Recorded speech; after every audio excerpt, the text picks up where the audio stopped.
Hi అండి. ఈరోజు recipe వచ్చేసి ఆనియన్ గుత్తి వంకాయ అన్నమాట. మేము ఎలా చేస్తాము ఏంటి అనేది చూపిస్తున్నాను.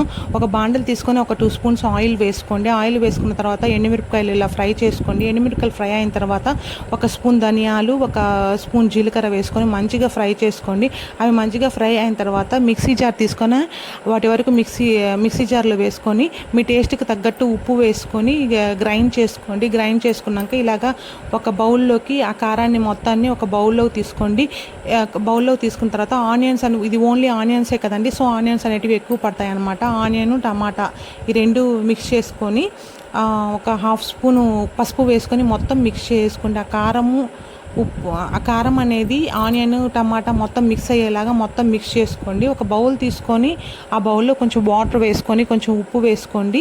ఇగోండి వంకాయలు ఉన్నాయి కదా, వంకాయలు ఇలా కట్ చేసుకొని ఒకసారి చెక్ చేసుకోండి, ఎందుకంటే పుచ్చులు ఉంటాయి అన్నమాట.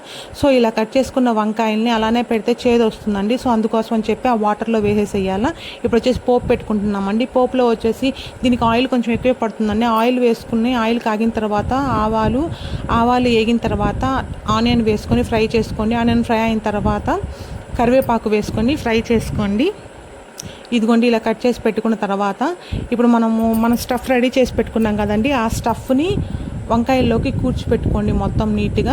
ఒకవేళ మీ దీంట్లో ఒకసారి టేస్ట్ చూసుకోండి, ఉప్పు కారం ఏమైనా తగ్గింది అనుకుంటే ఉప్పు వేసేసుకోండి. కారం అంటే ఇంకా మనం తగ్గిందంటే ఎండు కారం వేసుకోండి. అంటే మనం తీసుకునే క్వాంటిటీని బట్టి మనం మిరపకాయలు యాడ్ చేసుకోవాలన్నమాట. సో మాకైతే అన్నీ కరెక్ట్గానే సరిపోయాయండి. ఇదిగోండి మొత్తం ఇలాగనమాట. మనం ఎన్నైతే వంకాయలు తీసుకుంటామో ఆ వంకాయలను బట్టి మనం ఆనియన్స్ అవి యాడ్ చేసుకోవాలి.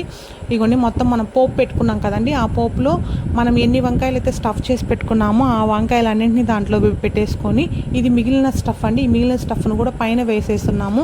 మీరు గమనించినట్లయితే దీంట్లో మసాలా అనేది ఏమీ వేయలేదన్నమాట. ఇది ఓన్లీ ఆనియన్తోనే చేస్తున్నాము. కొంచెం చింతపండు తీసుకున్నామండి. ఆ చింతపండుని తీసుకొని చింతపండు వాటర్ తీసుకొని మంచిగా దాంట్లో చింతపండులో ఉన్న రసం అంతా తీసేసుకొని ఈ వాటర్ని కూడా మనం వంకాయల్లో వేసేసుకోవాలండి. దీంట్లో వాటర్ ఎక్కువ పట్టవండి, కొంచెం వాటరే పడతాయి అన్నమాట.